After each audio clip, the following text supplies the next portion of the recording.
Ibe me my umuna na for mbefe ni lokpo nwan bai. Enwe mete some places m na afu o ba agbagburu ekwukwo before they gbade nkwu, which is very wrong. No, that can do man. I went to one marriage. I'm no in the batamaya vinwa moya gishiji. Alcohol spiritually attract is a swear of iyi being. Then ndu mo shoga bu agbata maya je vinwa moya gishiji agbashe vi emi. Mobu juice, which means is not connecting spiritually. Mobu empty bottle. Ogabu iro marriage got lasting, peace got deg, a break the whole. So now I'm fan buy him man no worry ho standard. You be drigna. That is a covenant between you and you. That money and a chain me is a spiritual connection. But Mosha never bete our into tradition. God go. Ure na asem ne manya nfa na via bga be na ejiko nwoke na nwan no bo jinofo. No. The manya spiritually I study nature very very well. Connection with spiritualism is mercury, sulfur and salt. Manya nfa connect within them. Why is it that neji manya ekwoku or more? Ask yourself question. Then we look at what and is it that I don't 2 gallons of palm wine? Oh my gallon minute. It is something. It is something. Don't worry who represent it. So now you must drink the palm wine. Then name manga mogudige. Yeah, no look on like jungle the man. You wouldn't get biale. Not good by 4. Oh, angry belle. My byron one musia go shimonyom na lug. Ni mago men a lie. I ain't got no bejal chonyos. I ain't get zo shibeji. My aunt get men. That time in a queer. It is a covenant between you. The picture of that word remain in that particular person's memory forever. Ni have papa agwaria. And the by see nam guarman get quick. And get chezo. Nam ekelemgo. Mana mgbe na ko nwe gni sini bonye inagibe na afumaka culture na tradition ni bia ni heka. Ma ya no be na bia gbasara ya give nwere ya ko na gbasara ya bu culture and tradition of heka. So eze ya ma ekwoku se kwugbo mi ha ga ekwuri. Na most of the culture no menali heka na ko acha maridra. Me by appointment Nigwe Palace here, Abgamama, Mabgata Mama. But professionally, I'm a native doctor. I'm a herbalist, not researching many things.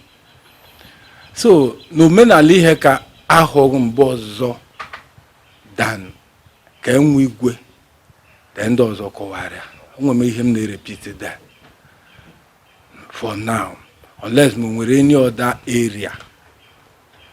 Nwere ike kọwam na maka na ha akọmama ka ihe ka shipia kama ka ishi ya mgata ihe ka kama ka ishi akwa onwu n'ihe ka kama ka ishi bilete nwa ya na akwa akwa na ka ishi eke a na-egbu na onye nwụrụ anwụ.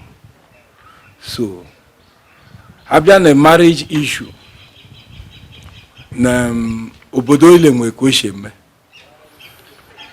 before the coming of the white men, before ndị ọcha abịa.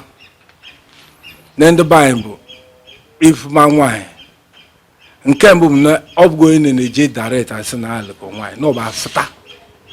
They just no, you don't want to address and wine. Or you may say, Nanding Wingwa, Ajumandana, Ajuman Ben Washi. Ajuman Ben Washi. Then, Mbom then will go blood test. That blood test in the Bible in the then was. Our consultation was divine consultation. Igbeha, magbama, ke ushinagbrodoi, kushinagbrodoi. Hejeme spiritual test. Nejekome physical one. ba iju ndị nọdebere nso ka ndị a bụ ndị oshi ka ha bụ ndị ya ajụchara ya before na-ewelkọma na-abịaba ajụma ka nwa nọ n'efu ya bụ the beginning of ịlụ nwaanyị n'ebe anyị. So ajụcha ma nwa nọ n'efu, then ndị nwe nwa kwete na ndị mụrụ nwa ekpofu n'ụmụnna ọjị na o nwere ndị na-ajụ ese nwa maka na ofu onye a na-eke nwaanyị nwa n'ebe anyị na ọ bụ ụmụnna na-eke nwa. Inweghị right isi na omegị na-aga nwere mmanya nwa gị na ọ gị na ụmụnna gị na-akpa maka dawa n'ụkpado akpachara ya na-agwa ha ụbọchị n'ụja. A na-eme ịlụ nwaanyị be anyị batch by batch. Nọ n'ikpeazụ ma ọ ga-abụ mgbazụ ma ekwugbere tọtatuishi na ọ bụrụ bifọ nọ nwaanyị bịa ahụmashwa nwaanyị anyị meme oche okporo asara ego oche okporo asara m ka na-eme n'ọha presently na-ekete ekere nọ 1,900 ya bụ a na-azụ n'ikpe ọha. That 1,009 na divide into 2. Nna nne nwa na-enwe 1,000. Nna nwa nwe 1,000 ma nna nne nwe 900. That was how it is. Then na azụmọn fe n'ikpe ọha, that one bụ na alamamanụ ụmụnna mmadụ na alamanwa aja banye kodu n'ime ya ha ashwa nwaanyị nke ime ga maka ikunu akpatali ka nwoke kpataziri na ụmụnna ha kpatara. Then alụchara that day na nwaanyị jeji oji traditionally no 8 days. Amara komara shuezi komara shinri ko sha wo all I gonna study the woman both physically, spiritually and otherwise. So I study Bure no larger than the 80th day neji egomeni ihe oje alachi na enwe abod mgbe mfo na egoni ihe ọ bụrụ mgbe mbụ nọ nre egoni ihe nọ egoni ite ncha oje ke ndo ogbo ya goche ni different ọ bụ ka ha na onye ụfọdụ na-ego ya eza ụfọdụ na ọ bụ ihe ka inwele odichi mezie nwaanyị lazie n'ọka m ihe ọfụrụ be ji ọ bụrụ eji ehe kpote ya na aja ebukpote n'ọya aka ọ bụrụ ya na a ga-ebukpote kogi na ọ bụ ogbe ezi ose nwere ezi chimafụta na eshi agbashi mmanya eshi akwashe ọ bụrụ na ọ bụrụ ọ ji ebukpote then amara no within that time baja mai ma ya gba nkwụ nwaanyị ma gba nkwụ nwaanyị ajiri agba nkwụ nwaanyị ebute egba ma agbagoro ite nkwụ nwaanyị na nwere ihe a na-akpọ mmanya ụmụnna ọ bụ ị ga-elule gị na ụmụnna believe that in the leg. What are the point? So that mmanya ụmụnna presently na ka dị mmemme ga-emechi ekemego akwụm ụmụnna that one. So agbadezi ejan gbagba nkwụ nwaanyị go ka gị unu kpatara na o nwere ndị ji 1 million agba ma nwere ndị ji 10 naira agba depending ka eke onye ụmụ ha betere no na nke ụmụnna na-asa asị gị bụ the important one bụ mmanya ụmụnna. Ibeme mmanya ụmụnna na mgbe mfe niile kpọ nwaanyị baanyị ya ọ bịa bụ ka our marriage ji ya dị but ụka bịama most of the system technology abịama n'ihe ego ma change every day maka na nweche meta some places m na-afụ ọ bụ agbagburu akwụkwọ before they gbade nkwụ which is very wrong. Odugo traditionally no that kind of man I went to one marriage nno na-egbata mmanya vi nwa ma ya gishi ji alcohol spiritually attract is a swear ọ bụ iyebe ṅụrụ then ndị nwụchọ ga-abụ agbata mmanya ji evi nwaanyị ma onye agịshi ji agbashi evi ihe mmiri maọbụ juice which means it's not connecting spiritually. But empty body. Ogabu iro marriage got lasting, peace got dead, a break the whole. So now I'm fan of buy a man for no what you standard. That is a covenant between you and you. That money and a chain is of a spiritual connection. But Mosha never bete our into tradition. God go. We're not someone there. The man funny via Gabi Jiko working and went no board Jennifer. No. The manya spiritually, I study nature very, very well. Connection with spiritualism is mercury, sulfur, and salt. Manya nfa connect within them. Why is it that neji manya ekwoku or more? Ask yourself a question. It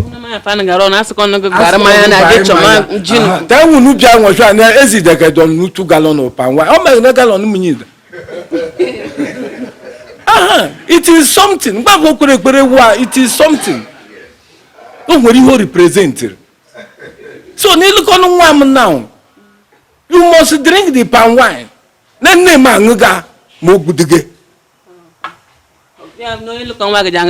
you will by force.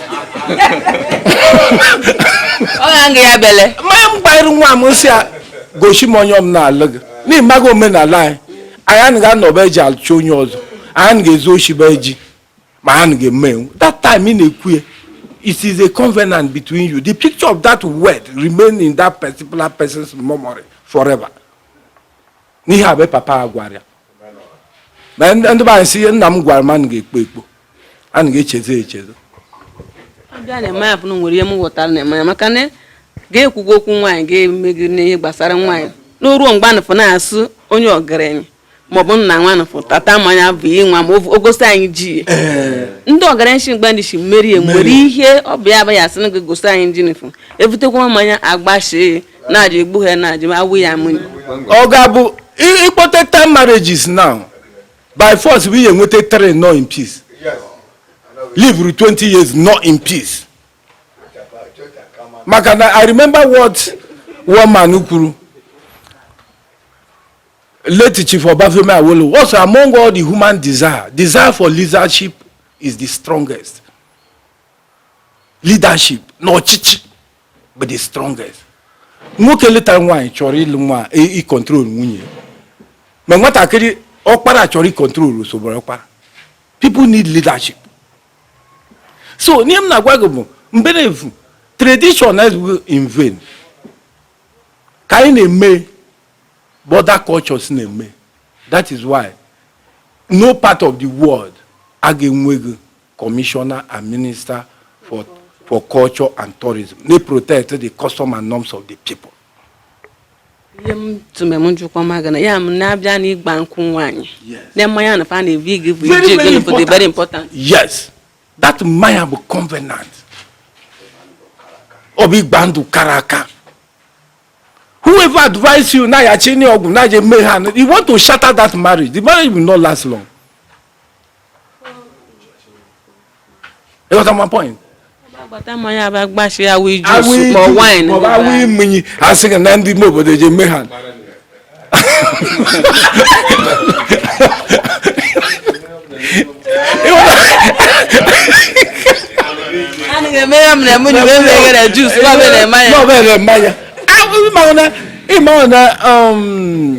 Man, cheat, you bring some trickish. Not that most of the Bantis man may know that it is good.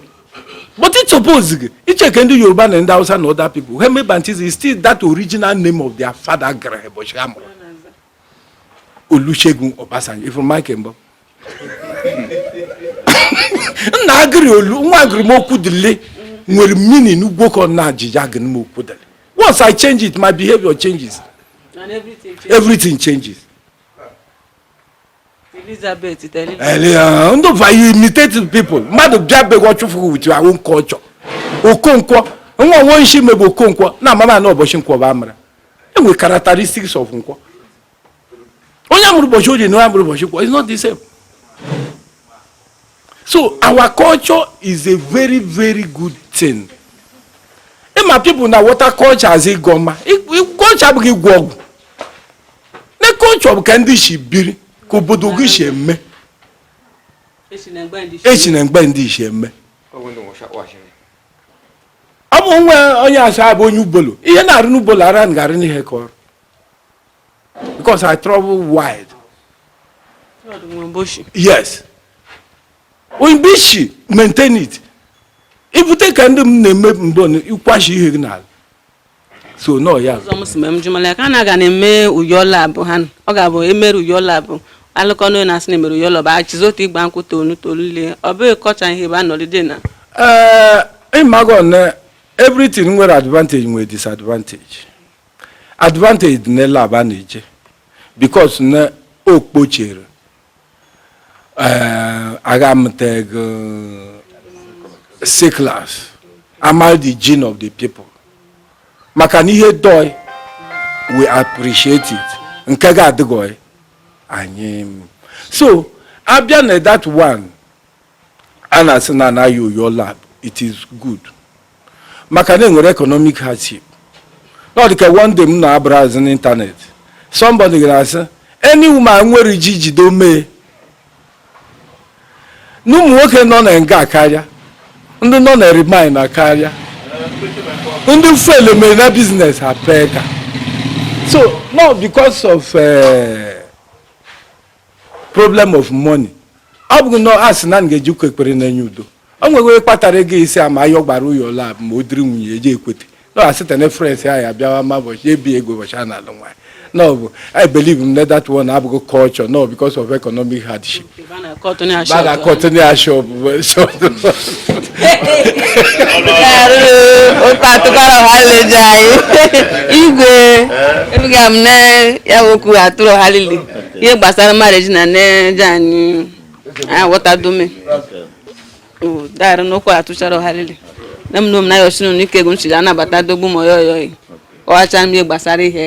Mere mutagburu tele umumu no ga anogu nse ya fa ya mutagburu gbasara ihe ka ni na be jiri mari ihe ka na be abiji mari ihe ka mana be ihe ka sheme o sunu kwa tusharu nu so tusharu hali dansas dar